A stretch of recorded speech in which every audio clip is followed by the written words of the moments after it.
Hello everyone, मैं सचिन विश्वकर्मा। आज के इस वीडियो में मैं आपके लिए farming system, precision farming and sustainable agriculture के कुछ इंपॉर्टेंट ऑब्जेक्टिव क्वेश्चंस लेकर आया हूं जो कि प्रीवियस ईयर में पूछे गए थे। तो आइए इन क्वेश्चंस को हल करते हैं। तो चलिए वीडियो को शुरू करते हैं। सबसे पहला क्वेश्चन है, निम्नलिखित में से कौन सा बहुमंजिला फसल का उदाहरण है? Which of the following is an example of multi storey cropping? Option A है गेहूं प्लस सरसों, ऑप्शन बी है गन्ना प्लस आलू, ऑप्शन सी है दोनों ए और बी, ऑप्शन डी है उपयुक्त में से कोई नहीं। तो मल्टी स्टोरी क्रॉपिंग यानी जो बहुमंजिला फसल होती है, ये क्या होती है? तो अलग अलग ऊंचाई वाली फसलों को एक साथ बोना, अलग अलग ऊंचाई वाली फसलों को एक साथ बोना जो है, ये मल्टी स्टोरी क्रॉपिंग या बहुमंजिला फसल होती है। तो इसमें जो उदाहरण दिया गया है गेहूं प्लस सरसों और गन्ना प्लस आलू, ये दोनों जो है इंट्रा क्रॉपिंग यानी अंतरा फसल के उदाहरण हैं, इंटर क्रॉपिंग के। तो इसमें जो है ऑप्शन डी करेक्ट होगा, उपयुक्त में से कोई नहीं, क्योंकि इसमें कोई भी जो है मल्टी स्टोरी क्रॉपिंग का उदाहरण नहीं है। मल्टी स्टोरी क्रॉपिंग का उदाहरण होता है जैसे चाय के बागान में बड़े बड़े वृक्ष लगा देना, और नारियल के वृक्ष, दक्षिण भारत में मल्टी स्टोरी क्रॉपिंग होती है। नारियल के साथ साथ आपकी इलायची और हल्दी आदि उगा लिया जाता है, तो वो होता है बहुमंजिला फसल, मल्टी स्टोरी क्रॉपिंग। इसके बाद अगला क्वेश्चन है दूसरा नंबर, किसी विशेष खेत के लिए कुशल फसल प्रणाली निर्भर करती है। Efficient cropping system for a particular form depends upon. तो क्वेश्चन कह रहा है कि कोई भी जो फसल प्रणाली होती है, एक अच्छी फसल प्रणाली किसी खेत के लिए, कोई भी अच्छी फसल प्रणाली किन किन बातों पर निर्भर करती है?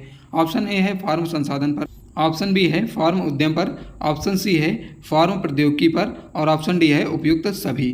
तो इसका जो करेक्ट आंसर हो जाएगा वो हो जाएगा सभी, क्योंकि जो फसल प्रणाली होती है, फार्म पर उपलब्ध संसाधनों एवं तकनीक के साथ संबंध, जो फार्म होता है उस पर जो उपलब्ध संसाधन एवं तकनीकी होते हैं, ये संसाधन एवं तकनीकी एवं उद्यम, इन सभी का जो संबंध होता है उसे ही एक फसल प्रणाली कहा जाता है।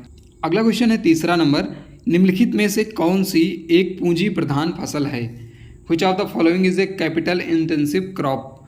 गन्ना, केला, आलू, ये सभी जो है एक पूंजी प्रधान फसल होती हैं, जिनका हम लोग उपभोग कम करते हैं, ज़्यादा से ज़्यादा मात्रा में बेच देते हैं उसको, वही होती हैं हमारी कैपिटल इंटेंसिव क्रॉप या पूंजी प्रधान फसल।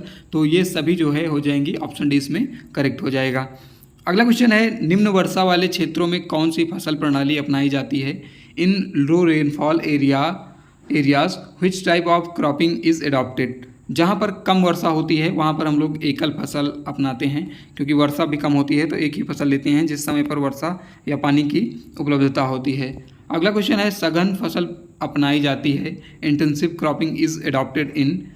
इंटेंसिव क्रॉपिंग जो है जब अपनाई जाती है जब भूमि की कमी होती है, यानी जब हमारे पास कम क्षेत्रफल में भूमि का टुकड़ा होगा तो हम लोग उसी क्षेत्रफल में ज़्यादा सघन खेती करेंगे, जिससे हमें कुछ उपज जो है ज़्यादा मिलती है। अगला क्वेश्चन है, कृषि फसलों और पर्यावरण के संबंध का अध्ययन है, यानी study of relation of agricultural crops and environment is. तो जो कृषि फसलों और पर्यावरण के बीच संबंध का अध्ययन होता है उसे हम लोग कृषि पारिस्थितिकी या एग्रो इकोलॉजी कहते हैं।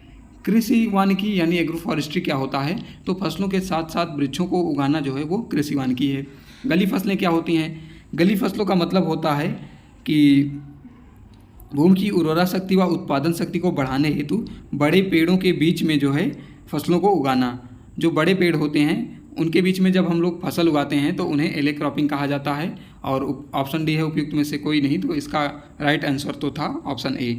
अगला क्वेश्चन है, कृषि की समस्या है, प्रॉब्लम ऑफ एग्रीकल्चर इज? भूजल स्तर का ह्रास, ऑप्शन बी है कृषि विकास दर में गिरावट, ऑप्शन सी है बढ़ता हुआ पर्यावरण प्रदूषण, और ऑप्शन डी है उपयुक्त सभी। तो ये सभी कृषि की समस्याएं हैं, ऑप्शन डी इसमें करेक्ट हो जाएगा। अगला क्वेश्चन है, टिकाऊ खेती है, ऑप्शन ए है आर्थिक रूप से टिकाऊ, ऑप्शन बी है पर्यावरण के अनुकूल, और ऑप्शन सी है परिवार और समुदाय के लिए अच्छी, ऑप्शन डी है उपयुक्त सभी।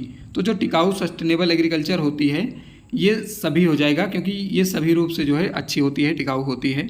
अगला क्वेश्चन है, एक प्रबंधन रणनीति जो उत्पादन निवेश को सटीक रूप से प्रबंधित करने के लिए विस्तृत सटीक विशिष्ट जानकारी नियोजित करती है, यानी कि a management strategy that employ detailed site specific information to precisely manage production input is called. इसे प्रिसीजन एग्रीकल्चर कहा जाता है, प्रिसीजन एग्रीकल्चर या यथार्थ कृषि कहा जाता है। अगला क्वेश्चन है 10वां नंबर, IFS का पूरा नाम है। तो IFS का पूरा नाम होता है इंटीग्रेटेड फार्मिंग सिस्टम, एकीकृत या समन्वित कृषि प्रणाली। अगला क्वेश्चन है फसल प्लस पेड़ है, क्रॉप प्लस ट्री। तो अभी बताया था कि फसल के साथ पेड़ों को उगाना जो है एग्रो फॉरेस्ट्री या कृषि वानिकी कहलाता है। सिल्वीकल्चर मतलब होता है वनों की खेती, सिल्वी पास्चर होता है वन के साथ साथ चारागाह, और हॉर्टिकल्चर तो जानते ही हैं वन उद्यान विज्ञान होता है। अगला क्वेश्चन है एकीकृत कृषि प्रणाली के लाभ हैं। एडवांटेज ऑफ इंटीग्रेटेड फार्मिंग, अधिकतम संभव रिटर्न और लाभप्रदता, पर्यावरणीय सुरक्षा, चारे के संकट को पूरा करना। तो ये सभी जो है इंटीग्रेटेड फार्मिंग सिस्टम IFS के लाभ होते हैं। ऑप्शन डी इसमें करेक्ट हो जाएगा। अगला क्वेश्चन देखते हैं 13 नंबर, USDA का पूरा रूप क्या होता है, फुल फॉर्म ऑफ USDA। तो इसका फुल फॉर्म होता है United state department of agriculture. Option A इसमें करेक्ट होगा। अगला क्वेश्चन है उत्तर प्रदेश का कृषि मंत्री कौन है। Who is the agriculture minister of Uttar Pradesh. तो सूर्य प्रताप शाही जो है ये हैं हमारे उत्तर प्रदेश के कृषि मंत्री, और नरेंद्र सिंह तोमर केंद्रीय कृषि मंत्री हैं पूरे देश में। अगला क्वेश्चन है उदासीन मृदा का pH मान होता है, उदासीन मृदा का pH मान 7 होता है। अगला क्वेश्चन है 17 नंबर, आर्थिक फसल एवं पशु उत्पाद के रूप में सौर ऊर्जा का उपयोग करने की एक प्रक्रिया है। ये कृषि है या खेती है या मुर्गी पालन या पशुपालन। तो इसका राइट आंसर हो जाएगा खेती, फार्मिंग। ऑप्शन बी इसमें करेक्ट हो जाएगा। अगला क्वेश्चन है एक उत्पाद के स्तर में परिवर्तन होने की स्थिति में उसी दिशा में दूसरे उत्पाद के स्तर में परिवर्तन होना है। इसे किस प्रकार का संबंध कहा जाता है, पूरक संबंध यानी कॉम्प्लीमेंट्री रिलेशनशिप, संयुक्त उत्पाद ज्वाइंट प्रोडक्ट। ऑप्शन सी है प्रतिस्पर्धात्मक संबंध यानी कॉम्पिटिटिव रिलेशनशिप, या फिर अनुपूरक संबंध सप्लीमेंट्री रिलेशनशिप। तो इसका जो आंसर होगा वो हो जाएगा कॉम्प्लीमेंट्री यानी पूरक संबंध, क्योंकि जब किसी भी चीज़ में परिवर्तन होता है तो उसी के साथ साथ जब किसी दूसरी वस्तु में परिवर्तन या फैक्टर में परिवर्तन होने लगता है तो उससे इस प्रकार के संबंध को कॉम्प्लीमेंट्री रिलेशनशिप या पूरक संबंध कहते हैं। अगला क्वेश्चन है कृषि प्रणाली दृष्टिकोण के लिए आवश्यक है, farming system approach is necessary. Option A है कृषि उत्पादन की क्षमता में सुधार करना। ऑप्शन बी है प्रक्षेत्र और परिवार की आय बढ़ाना। ऑप्शन सी है प्रक्षेत्र घरेलू प्रणाली विकसित करना, और ऑप्शन डी है उपयुक्त सभी। तो कृषि प्रणाली दृष्टिकोण के लिए ये सभी आवश्यक हैं। ऑप्शन डी इसमें करेक्ट हो जाएगा। अगला क्वेश्चन है अनुपूरक संबंध में सहायक उद्यम का योगदान होता है। ऑप्शन ए है 10%, 20%, 30, 50। तो 10% कृषि क्षेत्र आय का योगदान होता है।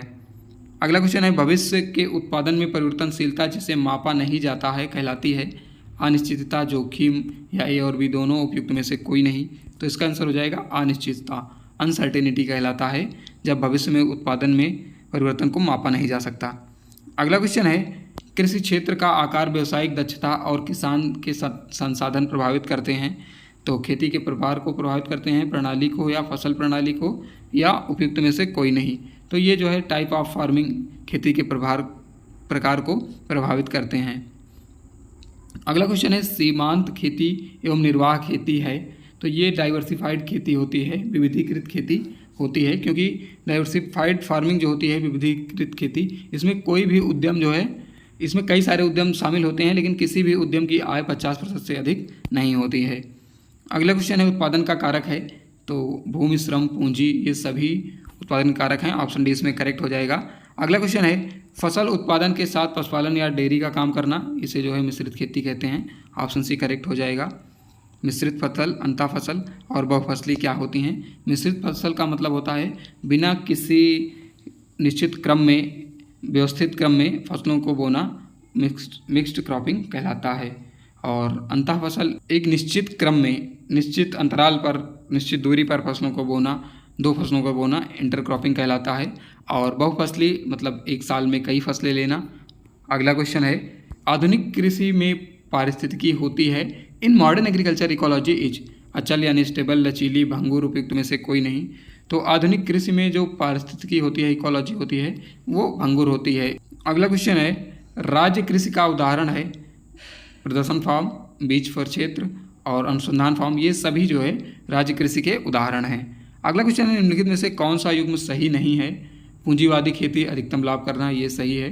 किसान खेती परिवार की आवश्यकताओं को पूरा करना। राजकीय खेती सरकार द्वारा कृषि प्रबंधित करना, ये भी सही है। और रेंच लैंड कृषि विधियाँ, ये गलत है, क्योंकि रेंच लैंड जो है, रेंच फार्मिंग होती है, वो होती है जब कोई भी फील्ड होती है, क्षेत्र होती है, उसमें अपने आप प्राकृतिक रूप से वेजिटेशन हो जाता है, घास फूस उगाते हैं और हम लोग उसका प्रयोग जब चारागाह के रूप में करते हैं, तो वही होती है रेंच फार्मिंग या रेंच लैंड। तो इसमें ऑप्शन डी जो है होगा। अगला क्वेश्चन है, टाज खाल खास एवं कम्यून संबंधित है, ये सामूहिक खेती से संबंधित है। ये सामूहिक खेती जापान वगैरह में की जाती है, चाइना में, तो इसी सामूहिक खेती की टर्मिनोलॉजी हैं ये सभी। अगला क्वेश्चन है, LER का पूरा रूप लिखिए। लैंड इक्विवेलेंट रेशियो इसका पूरा नाम होता है। और लैंड इक्विवेलेंट रेशियो क्या होता है? लैंड इक्विवेलेंट रेशियो की हिंदी होती है भूमि समतुल्य अनुपात। भूमि समतुल्य अनुपात बराबर होता है यील्ड ऑफ इंटरक्रॉपिंग, यानी कोई भी इंटरक्रॉपिंग में 2 फसल ली गई है, A और B, 2 फसल ली गई है, तो इन दोनों फसल की जो उपज होती है, इसको जोड़कर इसमें से किसी एक फसल की उपज से जब हम भाग देते हैं, तो उसे कहा जाता है LER, land equivalent ratio. Land equivalent ratio का जो मान होता है, वो अगर 1 से अधिक है तो वो अच्छा माना जाता है। इस वीडियो में इतना ही। अदर क्वेश्चन आपको नेक्स्ट वीडियो में मिल जाएंगे।